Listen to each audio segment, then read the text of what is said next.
ልዩ የነገረችን ነገር እውነት ነው። ዲና እርጉዝ አይደለችም። ዲና እርጉዝ አይደለችም?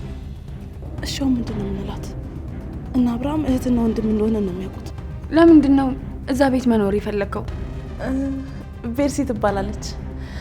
የመውለጃ ጊዜ ሲቀርብ እንድታግዘኝ ብዬ ማለቴ ሰራተኛ ነው የቀጠርኩት። ወንድምሽ እኔ ነኝ ያለ ትልቅ ኮሌጅ እንደሚያስገባሽ ነግሮኛል።